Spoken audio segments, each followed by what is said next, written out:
Hello, this is Melissa Cole, curator of the Oshawa Community Museum. Thank you for joining me today for this month's podcast.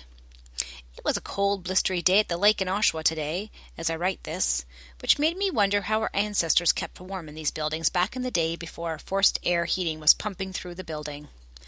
On windy days like today, you can still hear the air whistling into the building, which makes it seem cooler inside, but really it's not. In these days of central heating and electric blankets and household insulation, keeping warm and toasty, especially at night, is more of a privilege rather than an absolute necessity. But how did people snuggle up and keep warm at night before we had all these wonderful things such as insulation, centrally heated homes, and electrically warmed blankets? We're going to look at some of those things today. Tapestries.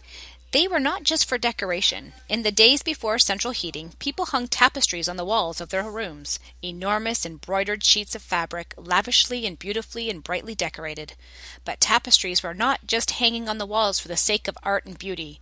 What people tend to forget is that in wintertime, especially in the countries which experience exceptionally heavy snowfalls, the interior of a house or building was often not much warmer than the temperature outside. The point of tapestries was to trap heat inside a room and act like a form of insulation. Wherever possible, tapestries were hung to keep warm air in and cold air out. Curtains were also used to keep the home warm. They did a lot more than just keep out unwanted light. They have important insulating properties, keeping in warm air and keeping out cold air, much like the tapestries that covered the walls. Curtains also stopped any unwelcome breezes or drafts from blowing in between the cracks and openings in early windows from between the frames. A bed warmer, which looks similar to a big frying pan, was used to also keep warm. You'd fill the pan of the bed warmer with burning charcoal or ashes from the fireplace or stove. You'd close the lid and then holding the pan with the long handle, you slide it under the covers between the blankets and the mattress, and there you left it until it warmed up the bed.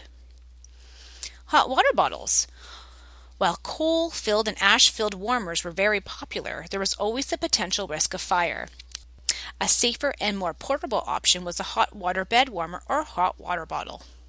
A classic for centuries, the hot water bottle is a simple and effective way to keep warm at night. Before more modern rubber bottles were invented, most people used sturdy copper bottles instead. Copper is rust-proof and an easy conductor of heat, and so was the natural metal for manufacturing hot water bottles. Copper was used for any vessel where heating was involved, such as pots, pans, kettles, and of course, hot water bottles. Copper hot water bottles came in a variety of sizes and shapes. Most took the shape of pillows or cushions, having circular, oval, or cylindrical profiles. They were easy to hold and compact in size. There were numerous benefits to a hot water bottle over a bed warmer. To begin with, you could take the hot water bottle to bed with you and keep it with you all night. They were smaller and more compact, and they were safer and easier to use. When copper water bottles were filled with boiling water, the metal would heat up so fast that the bottle would be impossible to hold without burning your hands. So, one of the first things the owner of a copper hot water bottle did was make a bottle cozy. A cozy or a pouch or bag was an absolute necessity to effective use of a hot water bottle, and most of them were made at home, using available fabric and sewing equipment.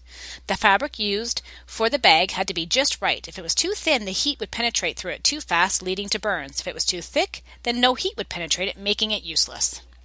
Once the bag was made, the bottle was placed inside and the bag was closed with a simple drawstring. The bag with the hot water bottle inside could now be safely carried to bed with minimal danger of burns. Dressing gowns. The dressing gown has been a tradition in Europe and other parts of the world where cold climates are found for centuries. It's that extra snuggly layer of warmth that we all want to have. Dressing gowns were quite common back in Victorian times when clothing etiquette was much stricter than it is today. Dressing gowns were worn at night over pajamas or a nightshirt for extra warmth in houses without insulation and central heating, or were worn during the daytime over your everyday clothes if you were half-dressed and had unexpected visitors. If you're looking for a comfortable way to keep warm this year during the colder months, perhaps it's time you started looking to history for a few ideas. They don't use electricity, and they'll keep you just as warm as anything made today.